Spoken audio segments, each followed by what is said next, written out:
ان للہ و انا الیہ راجعون۔ میں چند سیکنڈ میں جناب مرحوم شہید یحییٰ سنوار کے بارے میں آپ کو اور آپ کے ناظرین کو ان کی زندگی کے بارے میں پوری میں بتانا چاہتا ہوں۔ وہ یہ ہے کہ یہ 1962 میں پیدا ہوا خان یونس شہر میں۔ ایک بڑا اتفاق کے بعد خان یونس شہر بھی میرا وہی ہے، میرا پڑوسی بھی ہے، میرے اور ان کے گھر کے بیچ میں بڑا چھوٹا سا ڈسٹینس پر ہے۔ اچھا، یہ یحییٰ صاحب مرحوم شروع سے بائی نیچر جنگجو ہے۔ جب سے یہ جوان ہوا اسرائیل کی ہر مزاحمتوں میں شریک ہوتا رہا۔ اچھا، دوسری بات، دوسرا جو مرحلہ ہے یحییٰ مرحوم صاحب کی زندگی میں وہ یہ ہے کہ ان کو بھی جیل کر دیا گیا ہے، اسرائیل کے قید میں بھی تھا۔ ان کو 4 بار عمر قید سزا سنایا گیا ہے، لیکن وہ کسی قیدیوں کی تبادلہ کی ڈیل میں بھی ریلیز ہوا۔ اچھا، اسرائیل کی جیل میں 22 سال رہا۔ یہ انتہائی ایکسپرٹ جنگجو ہیں، انتہائی دلیر ہے، بہادر ہے، اور 7 اکتوبر کا جو حملہ ہوا اسرائیل کے اوپر ہے، یہ اسرائیل اور بلکہ پورے دنیا یہی کہتی ہے کہ اس حملہ کا ماسٹر مائنڈ انجینئر وہ یحییٰ سنوار ہے۔ اچھا، دوسری بات آپ کو یہ بھی پتا چلو، ہم نے اور سارا دنیا اس ایک چیز پہ متفق ہوئے، وہ یہ ہے، اتفاق کیا ہے، وہ یہ ہے، یحییٰ سنوار اسرائیل کے لیے ایک موت کا فرشتہ تھا، ایک ڈراؤنا خواب تھا، پبلک انیمی نمبر 1، یس، جس کو وہ ختم کرنا چاہتے تھے۔ اور میرے خیال میں یہ جنگ جو طویل ہوئی ہے، اس کی وجہ بھی یہی ہے کہ نتنیاہو اسرائیل کا جو وزیر اعظم ہے، اس کا ضد تھا کہ میں یحییٰ سنوار کو ختم کر کے رہوں گا، ورنہ یہ جنگ نہیں روکے گی۔ جی، اب اتنا امپورٹنٹ ان کا رول تھا، سینٹرل رول تھا، اور ان کے پیچھے کب سے سیکیورٹی ایجنسیز لگی ہوئی تھی کہ جب ان کی شہادت ہوئی ہے تو اس وقت جو بائیڈن سفر کر رہے تھے اور ایئر فورس 1 میں تھے، ہوا میں تھے، ان کو اس پہ فون کر کے بتایا گیا کہ ان کی شہادت ہو گئی ہے۔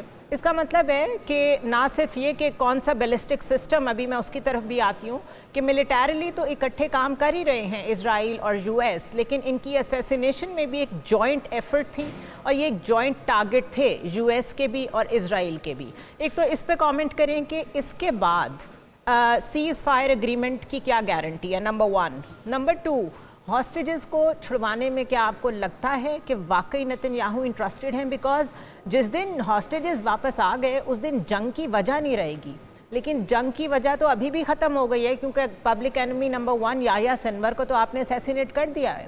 اور لاسٹ پوائنٹ میرا یہ لے لیں کہ جو بڑا لیٹسٹ تھرڈ ایک بیلسٹک میزائل سسٹم ہے جو انسٹال کیا ہے، اس کی بیٹری انسٹال کی گئی ہے اسرائیل میں، تاکہ ایران کی طرف سے جو پچھلا اٹیک آیا تھا اس طرح کا ایک اور اٹیک نہ آئے، کیونکہ اس کی ٹریننگ میں بہت ٹائم لگتا ہے، تو ٹریننگ کا ٹائم ان کے پاس ہے نہیں، تو جو امریکن سولجرز ہیں ان کو وہاں بھیج دیا گیا ہے اسرائیل، وہ انسٹال بھی کریں گے اور اس کو آپریٹ بھی کریں گے۔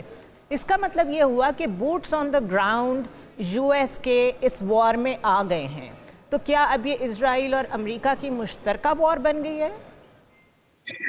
دیکھیں، سب سے پہلے بات تو یہ ہے کہ میرے بہن، یحییٰ سنوار کو ایسیسینیٹ نہیں کیا گیا ہے، اس کو ہم ایسیسینیٹ نہیں کہہ سکتے، کیونکہ وہ بومبنگ مقابلہ کے دوران اپنے وردی کے ساتھ، اپنی بم اور احتیاط کے ساتھ مقابلہ کے دوران اس کو شہید کیا گیا ہے۔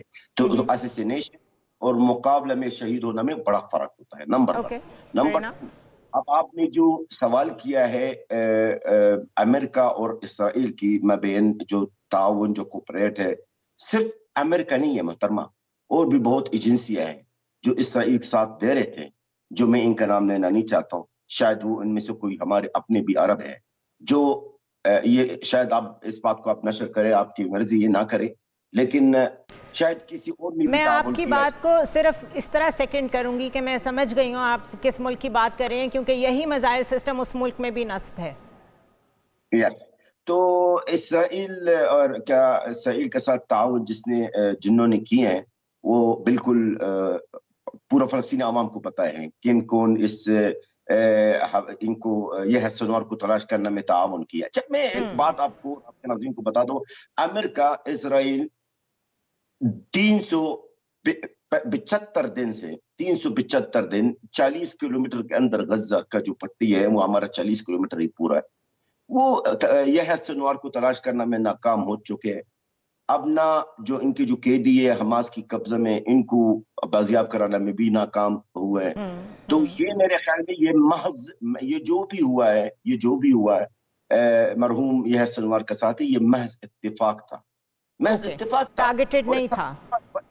سب سے بڑا ثبوت یہ ہے کہ جب ان کو شہید کیا گیا ہے، جب ان کے لاش زمین پہ پڑی تھی تو ان کو چیک کرنے کے لیے کہ یہ واقعی یہ سنوار یا نہیں ہے، آئیڈینٹیفائی کرنے میں بھی ہسپتال ان کو منتقل کر دیا گیا اسرائیل کے اندر ڈی این اے چیک کرنے کے لیے کہ یہ سنوار ہے یا نہیں ہے، کیونکہ سیمپل جو ہے ڈی این اے کا جو سیمپل وہ آلریڈی اسرائیل کے پاس تھا، کیونکہ یہ سنوار 22 سال جیسا میں نے عرض کیا ہے 22 سال اسرائیل کی جیل میں رہے ہیں. بالکل. امریکہ کی بات آپ نے جو کی، میں آخری جملہ کہوں گا. دیکھیے امریکہ اسرائیل کے ساتھ ہے، ہر چیز کے ساتھ ہے، اور آپ کو یہ بھی بتاتا چلوں صرف یہ سنوار نہیں ہے، یہ سنوار کے ساتھ ایک اور بھی بہت بڑا جنگجو ہے جو یہ سنوار کا ایک سیدھا بازو تھا، جن کا نام تھا محمود حمدان. وہ بھی یہ صاحب کے ساتھ شہید ہوا ہے. یہ بھی بہت بڑا بہادر بڑا پرانا جنگجو ہے. تو اب اگر آپ بات کرتے ہیں ہم جنگ بندی کی، اگر آپ اس موضوع پہ آنا چاہتے تو میں آپ کو بتا دوں، دیکھیں جنگ بندی ابھی کچھ عرصہ پہلے کی بات ہے، ہم پر امید تھے کہ we were very hopeful کہ بس ابھی سیز فائر ہو جائے گا، لیکن اسرائیل نہیں چاہتا سیز فائر. بنجامین نیتنیاہو جنگ بند کرنا نہیں چاہتا. میری بہن آج کی تاریخ میں میرے شہر کے اندر غزہ کے اندر 72 شہید ہو چکے صبح سے، وہ بند نہیں کرنا چاہتا. اور انہوں نے باقاعدہ اقرار کر چکا ہے بنجامین نیتنیاہو اور ان کی جو عسکری قیادت ہے کہ ہم یہ جنگ بند نہیں کریں گے جب تک مکمل حماس کا خاتمہ نہیں کریں. پہلی کی بات ہے ہم پر امید تھے کہ we were very hopeful کہ بس ابھی سیز فائر ہو جائے گا، لیکن اسرائیل نہیں چاہتا سیز فائر.